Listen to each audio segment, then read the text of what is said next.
ፊት ቆሜ ስለ ኪዳነ ምሕረት አድርገው ቆጠሩኝ። ምንም ያላወቀ መዳን እንደማይችል ተስፋው እንዳለቀ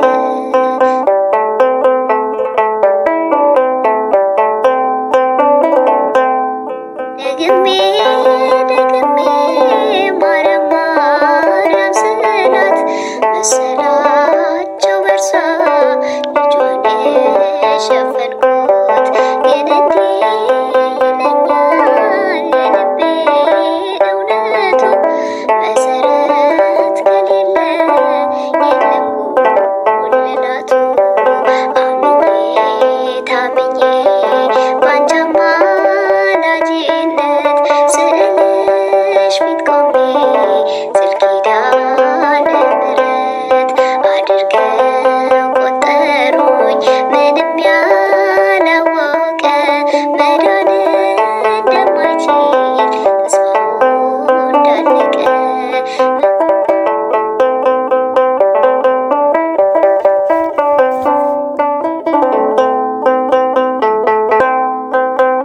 መልሼ ማርያም ማርያም ስላት መሰላቸው እርሷ ልጇን የሸፈንኩት። ግን እንዲህ ይለኛል የልቤ እውነቱ መሰረት ከሌለ የለም ጉልላቱ። አምኜ ታምኜ ባንቺ አማላጅነት ስዕልሽ ፊት ቆሜ ስለ ኪዳነ ምሕረት አድርገው ቆጠሩኝ። ምንም ያላወቀ መዳን እንደማይችል ተስፋው እንዳለቀ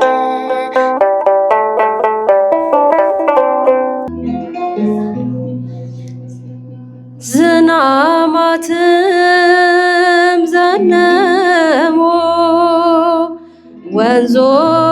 ወንዞችም ጎረፉ። ዝናማትም ዘነሙ ወንዞችም ጎረፉ። የአምላክን ጸጋ እያትረፈረፉ የአምላክን ጸጋ እያትረፈረፉ ሰማያትም ዘመሩ በልዑል ቃሉ።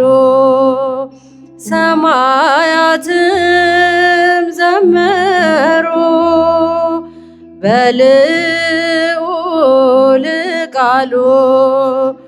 የፍጥረታት ሁሉ መጋቢ አንተ ነህ እያሉ የፍጥረታት ሁሉ መጋቢ አንተ ነህ እያሉ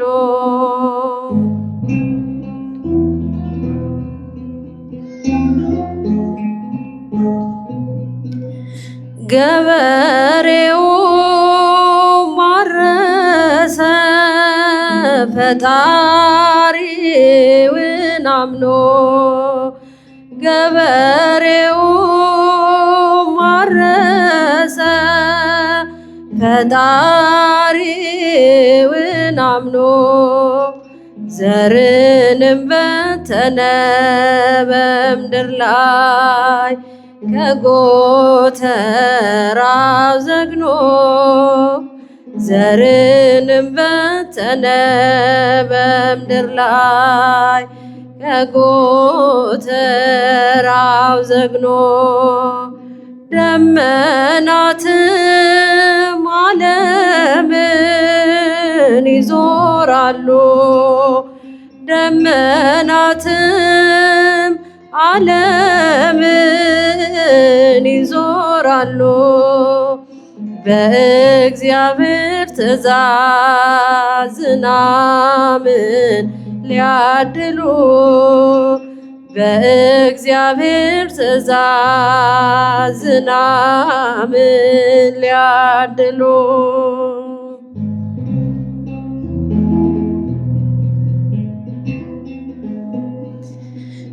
በልምላሜ ተዋቡ እጽዋት አዝርቶ በልምላሜ ተዋቡ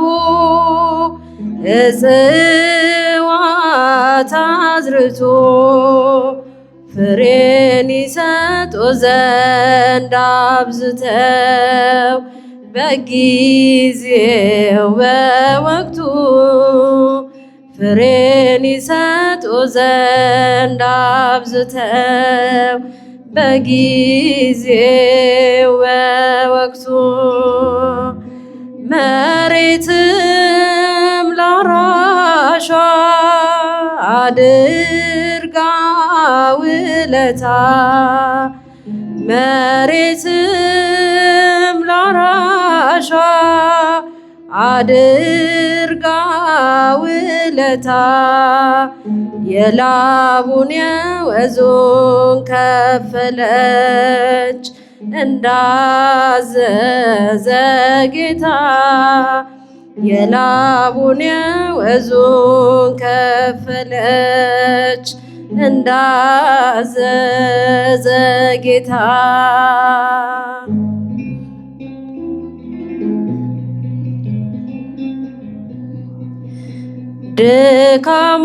ድካሙን ጥረቱን አምላክ ተመልክቶ ድካሙን ጥረቱን አምላክ ተመልክቶ አንዷን ፍሬ ሰጠው አብዝቶ አድርጎ መቶ አንዷን ፍሬ ሰጠው አብዝቶ አድርጎ መቶ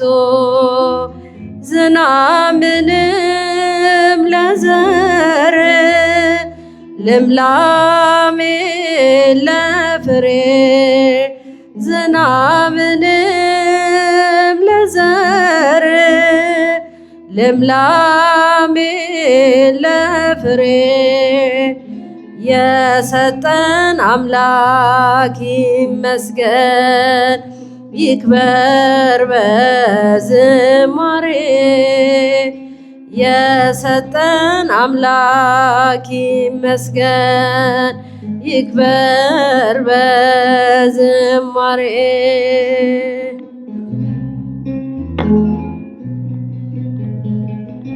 ድንግል ሆይ ወደ እኔ ትመጪ ዘንድ እንዴት ይሆናል እያልን እልል እያልን እያጨበጨብን አብረን እንዘምራለን።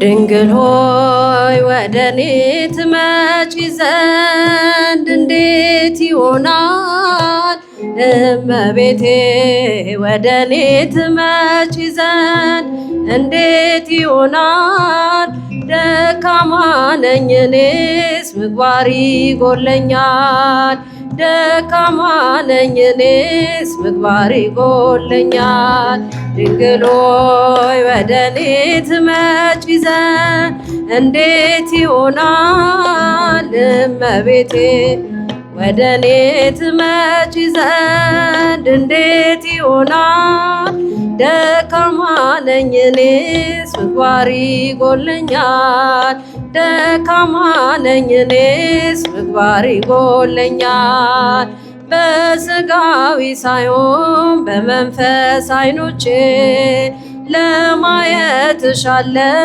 ከልቤ ጓጉቼ ስራዬ የከፋ መሆኑን አውቃለሁ ስምሽን መጥራት እጅግ እፈራለሁ ድንግል ሆይ ወደ እኔ ትመጪ ዘንድ እንዴት ይሆናል ወደ እኔ ትመጪ ዘንድ እንዴት ይሆናል? ደካማ ነኝ እኔስ ምግባር ይጎለኛል። ደካማ ነኝ እኔስ ምግባር ይጎለኛል። ክብርሽ የበዛ ነው ቤዛዊተ ኩሉ፣ ምሕረት ታሰጫለሽ ለለመነሽ ሁሉ። በአንቺ የተመካ ምንም አያገኘው፣ የገሃነም እሳት ሲኦልም አይበላው። ድንግል ሆይ ወደ እኔ ትመጪ ዘንድ እንዴት ይሆናል? እመቤቴ ወደ እኔ ትመጪ ዘንድ እንዴት ይሆናል? ደካማ ነኝ እኔስ ምግባር ይጎድለኛል። ደካማ ነኝ እኔስ ምግባር ይጎድለኛል። የልዑል ማደሪያው የሲና ጸፋጦስ አንቺን ላመስግንሽ ከደዌ እንድፈወስ። ፍቀጂልኝ ድንግል ካንቺ ጋር እንድኖር፣ ልጅሽን ማልጅልኝ እንዲያበቃኝ ለክብር። ድንግል ሆይ ወደ እኔ ትመጪ ዘንድ እንዴት ይሆናል? እመቤቴ ወደ እኔ ትመጪ ዘንድ እንዴት ይሆናል? ደካማ ነኝ እኔስ ምግባር ይጎድለኛል። ደካማ ነኝ እኔስ ምንም ተስፋ የለኝ ያላንቺ እናቴ። እመካብሻለሁ እስከ ዕለተ ሞቴ። የምስኪኖች አጽናኝ የችግር ቀን ደራሽ፣ የልቤ ማረፊያ ምግቤ መጠጤ ነሽ። ድንግል ሆይ ወደ እኔ ትመጪ ዘንድ እንዴት ይሆናል? እመቤቴ ወደ እኔ ትመጪ ዘንድ እንዴት ይሆናል? ደካማ ነኝ እኔስ ምግባር ይጎድለኛል። ደካማ ነኝ እኔስ ምግባር ይጎድለኛል።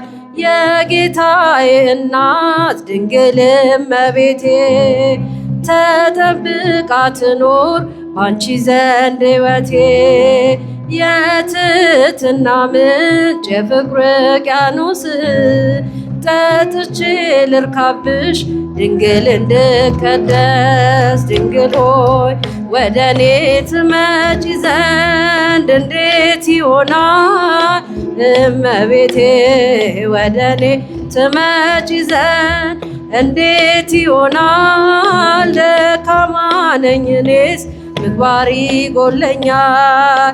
ደካማ ነኝ እኔስ ምግባር ይጎድለኛል። ደግሞ እሱም እንደ ሐዋርያት አባቶች እሱም ተአምር ሲሰራ ይህን አየና ወደ ሐዋርያት ቀረብ ብሎ አባቶቼ እባካችሁ አንድ ነገር ልለምናችሁ አላቸው። ምንድን ነው? እናንተ እጅ እየጫናችሁ መንፈስ ቅዱስ እንደምትሰጡት እኔም እጄን ጭኜ እንድሰጥ እባካችሁን በእኔ ላይ እጃችሁ ጫኑና እንደናንተንም እጄን እየጫንኩ መንፈስ ቅዱስ ላሳድር። አሁን እሱ ይሄን የፈለገው ለምንድን ነው? ስምዖን በጥንቆላው ገንዘብ የሚሰበስብ ሰው ነው አይደለም። ሙት አስነስቶ አስነሳለሁ ብሎ ሳያስነሳ እንኳን ከሰዎች ብር ይወስዳል። ካስነሳም አለቀ። ከዚያ በኋላ በብር ነው የሚደራደረው። ስንት ታመጣለህ? አስነሳለሁ እያለ የብር ሰው ነው። ለዚህ አይነት ዓላማ ነበር የፈለገውና ሐዋርያት አዩትና እንዲህ አሉት፣ አንተ ሰይጣን ላይ ሰፍሮ ላይ ያደረ ሰው እንዲሆነ ሃያሃለሁ አሉትና የእግዚአብሔርን ጸጋ በገንዘብ ልትሻ ፈልገሃልና ከፊታችን ጥፋ ብለው አባረሩት። የእግዚአብሔር ጸጋ በዚህ ዓለም ሀብት በዚህ ዓለም ገንዘብ አይገኝም። በተጋድሎ እግዚአብሔር ጸጋውን ሲያበዛ ቅድስናን ስንጠብቅ ይገኛል። ስለዚህ ቅዱሳን እግዚአብሔር የመረጣቸው ወዳጆቹ በእግዚአብሔር ፊት ከብረው ያሉ አሁንም አብረው የሚኖሩ። እኔ እኮ የሚደንቀኝ ነገር ሰው በምድራዊ ሕይወት ስንኖር መቼም አባቶቻችን ሐዋርያ ቅዱስ ጳውሎስ በጠላው ከጨርቁ ራፊ ሰዎች እያደረጉ ሙት ይነሳል፣ ድው ይፈወሳል። ቅዱስ ጴጥሮስ ደግሞ ጥላው ሙት ያስነሳል፣ ድው ይፈውሳል። ጥላው ያለፈበት እንዲህ ሲያልፍ ጥላው የነካው አካሉ የነካው እንደሚሆን አስቡ። ጥላው የነካ ሰው ከተፈወሰ አካሉ ቢነካው ደግሞ ምን ሊሆን እንደሚችል አስቡ። አናገኘውም እንጂ እነሱ አካላቸውን ለማግኘት አንታደልም፣ ለዛ አልበቃንም እንጂ ጥላው ያረፈበት ይፈወስ ነበር።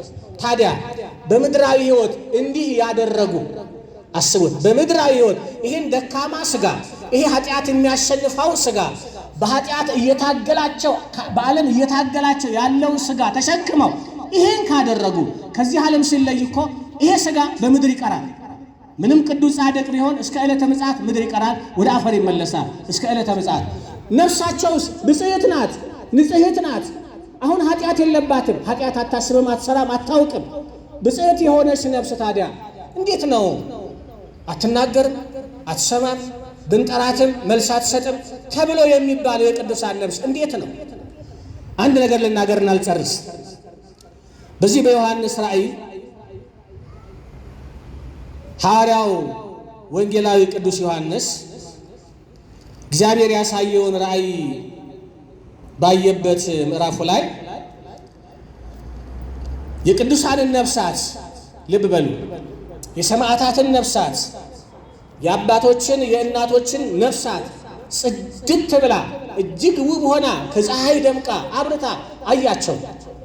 ታዲያ በጌታ ፊት ቀርበው እንዲህ ብለው ጥያቄ ጠየቁ ይላል። ጌታ ሆይ እስከ መቼ አትፈርድም? እስከ መቼ ዝም ትላለህ? ፍርድህን ለምንድን ነው በምድር ላይ የማትሰጠው? ብለው ሲጠይቁት የመለሰላቸው መልስ እንደናንተ ያሉ ባልንጀሮቻችሁ ቁጥር እስኪፈጸም ድረስ እንደናንተ ለሰማዕትነት የተዘጋጁ ሰማዕትነትን የሚቀበሉ ተጋድሏቸውን የሚጋደሉ ከአላውያን ነገሥታት ከመናፍቃን ከካህዲያን ጋር የሚታገሉ ቁጥራቸው እስኪፈጸም ድረስ ጥቂት ታገሱ ተባለላቸው። ነጭ ልብስ ተሰጣቸውና ጥቂት እንዲያርፉ ተደረገ ይላል። ምን ማለት ነው? ሰማዕታት በእግዚአብሔር ፊት ቆመው ጥያቄ ይጠይቃሉ፣ ልመና ያቀርባሉ፣ ምልጃ ያቀርባሉ። እግዚአብሔርን መልሳለሁ ይሰጣቸዋል። ለምን ትለምናላችሁ? ለምን ጠይቃላችሁ አላላቸው። ጥቂት ረፉ አልተባላቸው። ምክንያቱም አላውያን ከሌሉ እግዚአብሔር አምላክ አላውያንን ማጥፋት ይችላል፣ ከሃዲያንን ማጥፋት ይችላል፣ መናፍቃንን ማጥፋት ይችላል። ሌባ ሲኖር ነው እኮ እኛ በራችንን አጥብቀን ዘግተን ግቢያችንን አጥረን የምንወጣው አይደል? ሌባ ከሌለ እኮ እንዝህላል ነው። በራችንን አንዘጋ፣ አጥራችንን አናጥር፣ ግዴለሽ ነው የምንሆነው። እነሱ ሲኖሩ እኛ እንጠነክራለን። እነሱ ሲኖሩ እኛ ለሰማዕትነት እንዘጋጃለን። እነሱ ከሌሉ ሰያፊ ከሌለ ሰይፍ የለም። ሰይፍ ከሌለ እኛ አንሞትም። ካልሞትን ደግሞ በኃጢአት ወድቀን እንቀራለን። ሰማዕትነትን ከተቀበል ለክብር እንበቃለንና ቁጥራቸው እስኪፈጸም ጥቂት ታገሱ ተባለላቸው ይላል። በመጨረሻ እንኳን አይደለም በቅድስና ሕይወት ከዚህ ዓለም የተለዩት ይቅርና ኃጥአን እንኳን ልብ በሉ፣ ኃጥአን በምድር ላይ ላለ ነው ለእኛ ይጸልያል። እሱን ልናገርና ልጨርስ። ሉቃስ ወንጌል ምዕራፍ 16 ላይ ሉቃስ 19 ላይ ነዌና አልዓዛር የተባሉ ሀብታምና ባለጸጋ ነበሩ በምድር ላይ። ድሃው አልዓዛር ነው፣ ሀብታሙ ነዌ ነው። አልዓዛር በድህነቱ ብቻ አይደለም፣ ድሃ ሆኖ አምላኩን ሳያማርር እንዳመሰገነ ይኖር ነበረ። ሕገ እግዚአብሔርን ጠብቆ ይኖር ነበረ። ያገኘውን በልቶ ያጣምለት አምላኩን ተመስገን ብሎ ያድራል።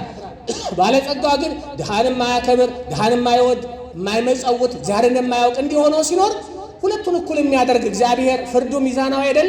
ሞት መጣና ሁለቱን ወሰደ። አልዓዛርና ነዌ በዚህ ምድር ላይ ይተዋወቃሉ።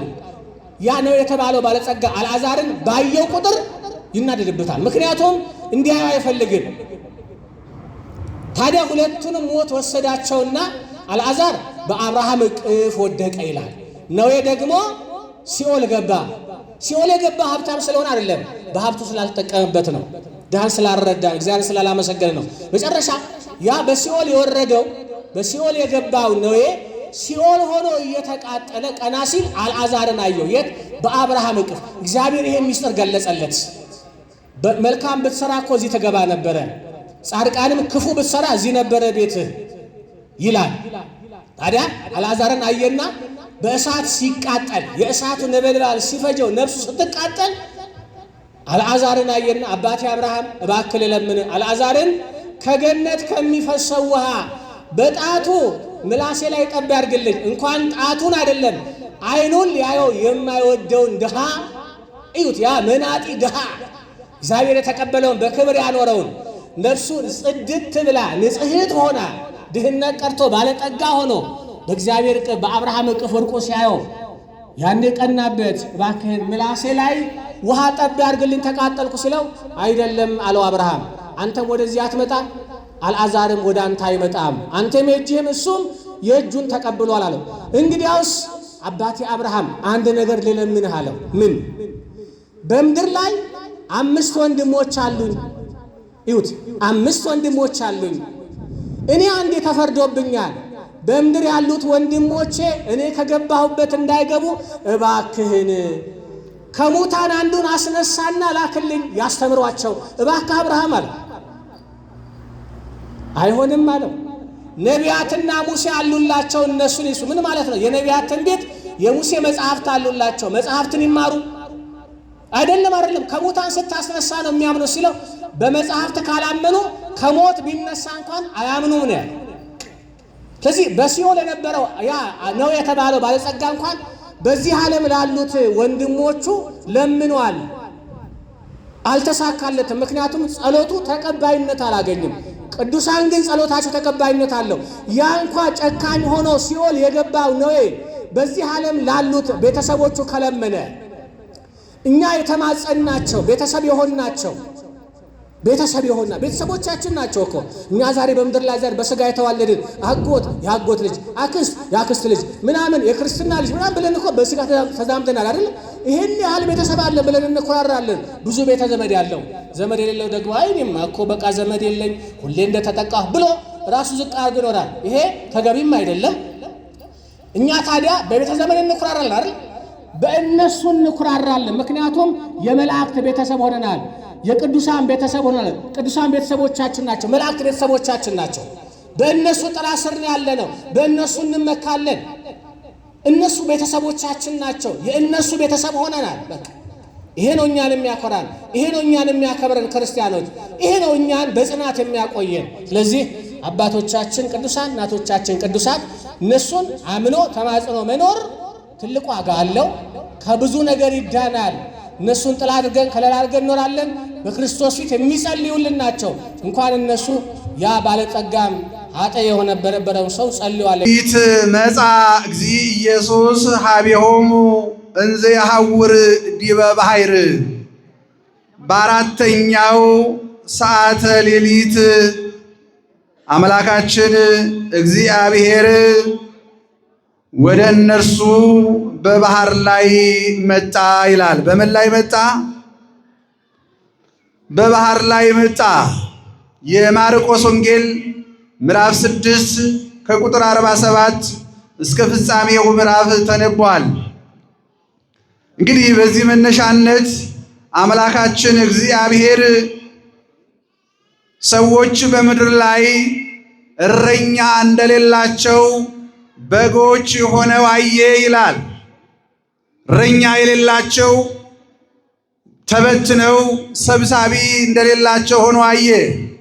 ሁሉንም በሚያስተምራቸው ሰዓት ብዙዎቹ ግራ የተጋቡ ተስፋ የቆረጡ ናቸውና ከብዙ መንደር ከ10 አህጉር ተውጣተው ጌታችን ኢየሱስ ክርስቶስ በነፃ እንደሚፈውስ በነፃ እንደሚያድን ስላዩና ስለተረዱ ብዙዎች ወደ እርሱ መጡ ይላል።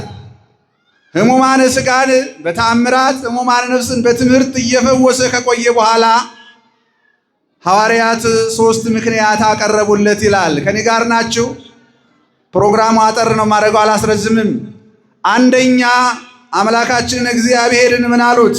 ጌታችን ኢየሱስ ክርስቶስን ሰዓቱ አልፏል፣ ጊዜው መሽቷልና ይህ ሕዝብ ከ5 ገበያ ሕዝብ የመጣ ሕዝብ ነውና በሰዓቱ አሰናብታቸው አሉት ሐዋርያት።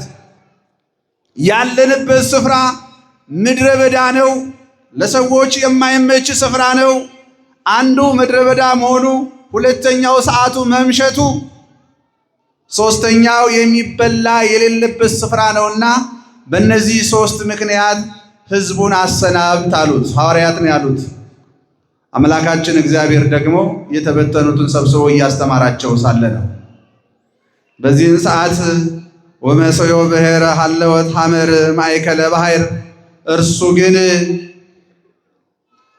የሚበሉትን ስጧቸው እንጂ እሉ ሕዝብ ያምህሩኒ፣ እነዚህ ሕዝቦች ከኔ ጋር የቆዩ ሕዝቦች፣ የሥጋ ደዌያቸውን ያራኩላቸው ሕዝቦች ያምህሩኒ፣ ያሳዝኑኛል፣ ሳይበሉ መሄዳቸው ያሳዝኑኛል። ስለዚህ የሚበሉትን እናንተ ስጧቸው አለ ለሐዋርያት። እንዴት ሳይበሉ ይሄዳሉ? የሥጋ ድህነት አግኝተዋል። ነገር ግን ሆዳቸው ደግሞ እንደተራበ ሊሄዱ አይገባም አላቸው። ቅዱስ ፊልጶስ እጅ አወጣና ጌታ ሆይ አለ፣ ይህ ሁሉ ሕዝብ የ5 ገበያ ሕዝብ ምን ያህል እንጀራ በ200 ወቄት ወርቅ ቢገዛ አንዳንድ ጉርሻ እንኳን ማዳረስ እንችላለን አሉ። ለመሆኑ ምን ያህል አላቸው አላቸው።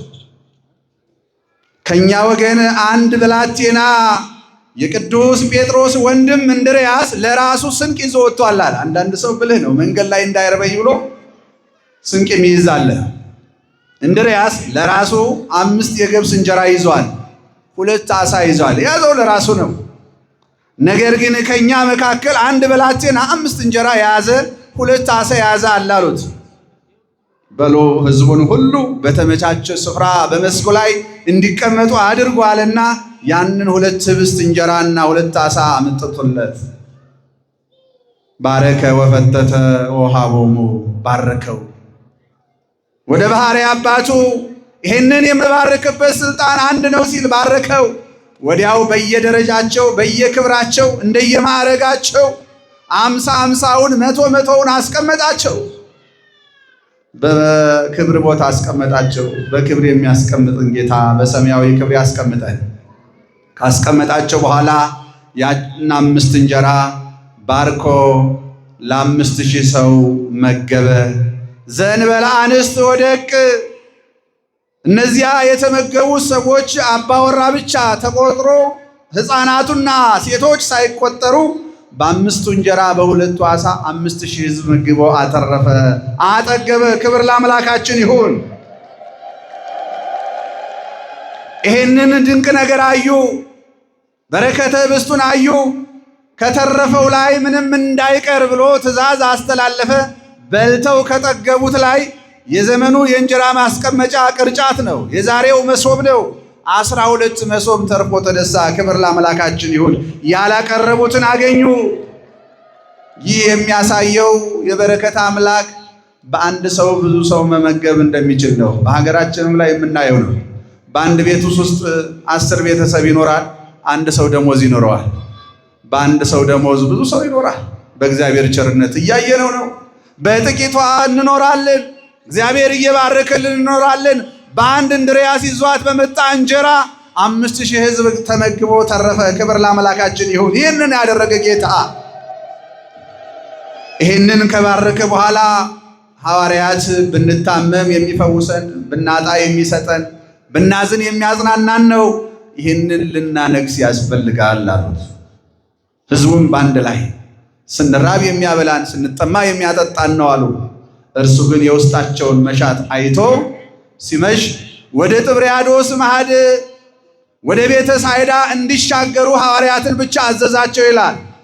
አንደኛ ከእርሱ ጋር የሚውሉ የሚያድሩ በመሆናቸው፣ ሁለተኛ ትእዛዙን የሚቀበሉ በመሆናቸው ተሻግረው እንዲጠብቁት አዘዛቸው። ከተባረከው ምግብ ከተመገቡ በኋላ የተረፈውን ምግብ የበረከት ምግብ በማርያም መግደላዊት እንዲቀመጥ አደረገ ይላል። ያ የተቀመጠ ምግብ ይላል በደዌ ረሃብ በጸና ጊዜ ከዛ እየቀመሱ የረሃቡን ዘመን ያሳልፉት ነበረ ይላል።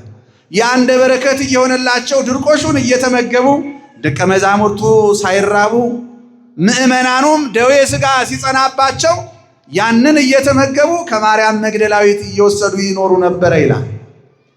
ከዚህ በኋላ ወደ ቤተ ሳይዳ ተሻገሩ ብሏቸው እነሱ ተሻግረው ሳለ ጌታችን አምላካችን ወደ ተራራ ወጣ ይላል ጸሎት። ሰዓቱ መሽቶ ነበረ። ከመሸ በኋላ እነሆ ደቀ መዛሙርቱ ወደ አዘዛቸው ስፍራ በመርከብ ተሻግረው ሲሄዱ 25 ምዕራፍ ወይም 30 ምዕራፍ እንደተጓዙ ያልጠበቁት አስጨናቂ ማዕበል ሞገድ መጣ ይላል። ከአስጨናቂ ነገር እግዚአብሔር ይሰውረን። በጉዟቸው ውስጥ የሚያስጨንቅ መከራ መጣ። ጌታቸው አዟቸዋል። ወደ ቤተ ሳይዳ ተሻገሩ ብሏቸዋል። እርሱ ሕዝቡን አሰናብቶ እነሱን አስቀድሟቸዋል። ከፊቴ ተኋላዬ ተከተሉኝ ሲል ከዚህ በኋላ ወውእቱሰ በሃቲቱ ሃሎ ዲበ ምድር ወደ ተራራ ወጥቶ ከጸለየ በኋላ ፈተና ከመምጣቱም በፊት ፈተና በመጣችሁበትም ጊዜ ጸልዩ ሲል ወደ ጸሎት ወደ ተራራ ወጣ። እሱ ጸልዮ ሲጨርስ ሐዋርያት በመርከብ እየተጓዙ ሳለ ያልጠበቁት ታላቅ ማዕበል ከፊት ለፊታቸው ገጠማቸው። በባህሩ መሃል ላይ እያሉ ያልጠበቁት ወጀብ መጣ።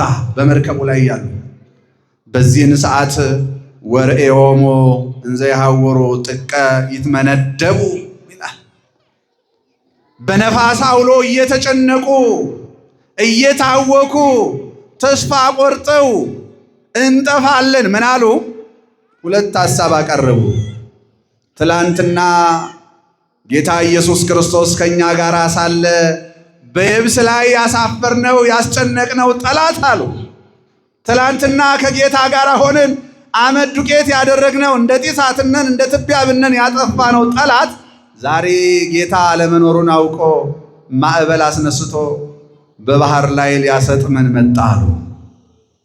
አንድም በገሊላ እርሱን ይዘን ድል የነሰነው አጋንንት ገረሩ ለነ በስምከ አጋንንት እንኳን በስምህ ተገዙልን አስጨነቅነው አጋንንትን ብለን የተናገርነው ዛሬ ብቻችንን መሆናችንን አውቆ ጠላት ዲያብሎስ ማዕበል ሞገድ አስነስቶ ሊያጠፋን ነው አሉ።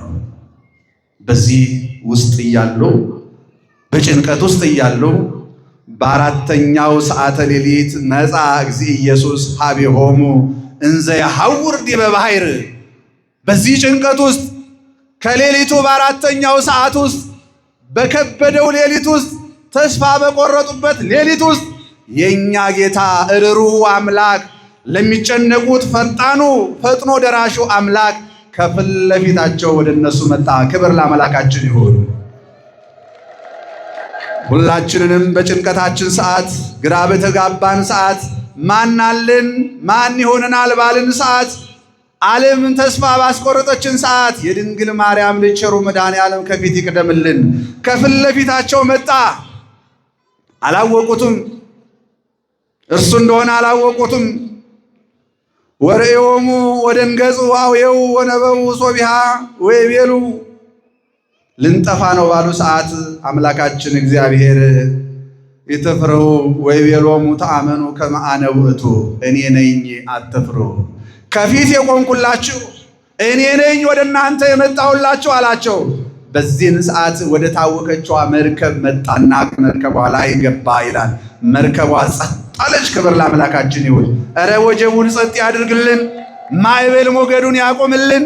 ህውከታችንን ጭንቀታችንን ከእያንዳንዳችን ከህይወታችን ከኑሯችን ከተደራችን የድንግል ማርያም ልጅ እሱ ያርቅልን። ወዲያው የሚገርመው ወደ መርከቡ ሲገባ መርከቧ ጸጥ አለች፣ ተረጋጋች። የሚገርመው ውሃ ደገ ነፋስ፣ ያ የሚያስጨንቀው ነፋስም ጸጥ አለ።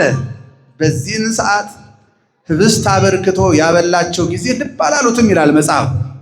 አሁን ግን ወደ መርከቡ ገብቶ ማዕበሉን ጸጥ ሲያደርግ ወአንከርዎ አደነቁት ይላል። ከዚህ በኋላ ነው ወአደው ወፁ ውስተ ምድረ ጌንሴሬጥ፣ ከእርሱ ጋራ መርከባቸውን እየቀዘፉ ወደ ጌንሴሬጥ ተጠጉ ይላል። የጌንሴሬጥ ሰዎች ደግሞ ዝናውን ከሩቅ ይሰሙ ነበረ። ድውይ እንደሚፈውስ ጎባጣ እንደሚያቀና ከሩቅ ዝናውን ያውቁ ነበረ። ወዲያ ወደ ጌንሴሬጥ ወደ የብሱ ወደ ደረቁ ከደረሰ በኋላ የአገሩ ሰዎች አምላክ መሆኑን አወቁ። የባህሪ አምላክ መሆኑን ማዕበል ሞገድ የሚታዘዙለት ህብስት አበርክቶ የሚመግብ አምላክ መሆኑን አውቀው ይላል። ሁሉም ወሮጡ ውስተ ኩሉ በሐውርት ወአምፁ ድውያነ በአራት ብዙዎች በየቤታቸው ብዙ ችግር ነበረ ይላል። ማን ችግር የሌለበት አለ? በቤቱ ማን ጭንቀት የሌለበት አለ? በትዳሩ ሊኖር ይችላል። ጤና በማጣት ሊሆን ይችላል። ስራ በማጣት ሊሆን ይችላል። ሰላም በማጣት ሊሆን ይችላል። ብቻ በየቤታችን ብዙ ችግር አለ። ማን ያስተካክልልን? ማን ይቅደምልን? የድንግል ማርያም ቸሩ መድኃኔዓለም ይቅደምልን። ስለዚህ ሁሉም እየሮጡ ይላል። በቤት ተኝተው የነበሩ ቤተሰቦቻቸውን ባልጋ ተሸክመው ወደ ጌታ መጡ። ሁሉን ማድረግ ወደሚችል በነፃ ወደሚፈውሰው ድውይን ጤነኛ የሚያደርገውን አምላክ ባልጋ ተሸክመው መጡ ይላል። ወይሰግዱ ሀበ ወደ ስሙ መታሰቢያ ይሰግዱ ነበረ። ወውስተ ሁሉ በየሀገሩ ያሉት ሁሉ ወደ እሱ መጡ።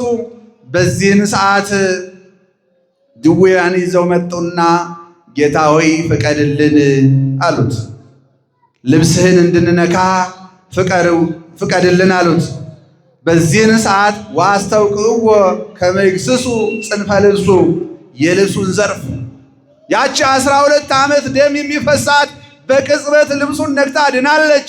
እነዚህ ሁሉ ሕሙማኖች ይፈወሱልን ዘንድ የልብስን ዘርፍ እንነካ ዘንድ ፍቀድልን አሉት። የኛ ጌታ ፈቀደላቸው። ወኩሎሙ እለገሰስዎ ይሃይው የዳሰሱት ሁሉም ዳኑ ይላል። ክብር ለአምላካችን ይሁን። ለዚህ ያበቃን አምላክ እንግዲህ ቤተ ክርስቲያናችን በወራት በጊዜ ለክታ ይህ ወራት የደመና ወራት ነው። ይህ ወራት ነጎድጓዱ መባርክቱ የሚታዩበት፣ ወንዞች የሞሉበት፣ ምድር በአረንጓዴ የተሞላችበት፣ ገበሬ ንጹሕ ዘሩን አውጥቶ በአንብ በለቅሶ በዋይታ የሚዘራበት፣ ነገ ላይ ተስፋ በማድረግ ጎተራውን የሚሞላበት ዘር የሚዘራበት ነውና ስለ ክረምቱ፣ ስለ ደመናው፣ ስለ መብረቁ የሚነገርበት ወራት ነው። የነሐሴ ወር የመጨረሻው እሁድ ነው፣ የሐምሌ ወር። በዚህ ቀን ሳንዘነጋቸው የማናልፈው ታላቁ ጻድቅ ዮሴፍ በጭንቀቱ ሰዓት መልአኩ ቅዱስ ገብርኤል ደርሶለት ይትፍራ ነሲዮታ ለማርያም ፍርትከ ተብሎ እመቤታችንን ባደራ መልክ ተቀብሎ ስደቷን ስደቱ አድርጎ ከእርሷ ጋር የኖረ ታላቅ ጻድቅ ዛሬ በዓለ ዕረፍቱን እንኳን አደረሳችሁ ለጻድቁ ዮሴፍ። ይሄ ብቻ አይደለም። ለኢትዮጵያ መሰረት የጣለው የመጀመሪያው ሊቀ ጳጳስ ሰላማ ከሳቴ ብርሃን ፍሬ ብሩክ የመጀመሪያው የኢትዮጵያ ጳጳስ በአብርሃ በአጽብሃ ዘመነ መንግስት ክርስትናን በቤተ መንግስት ያስገባው ጻድቅ የሱም በዓሉ ነውና እንኳን አደረሳችሁ እላለሁ። ጊዜ ለማሳጠር ነው። የጻድቁ የወረርሽኙ ዶክተር ደግሞ ጻድቁ አባታችን አቡነ ሀብተ ማርያም ወርሃዊ ክብረ በዓላቸው ነው። የእነዚህ ሁሉ ቅዱሳን ቃል ኪዳን ከሁላችን ጋር ይሁን። በተጨነቁ ሰዓት በአራተኛው ሰዓተ ሌሊት ወደ እነርሱ ጌታችን አምላካችን መጣ ነው ርዕሳችን። ወደ ሁላችን በምሕረት ይምጣ፣ ወደ ሁላችን በይቅርታ ይምጣ። እንግዲህ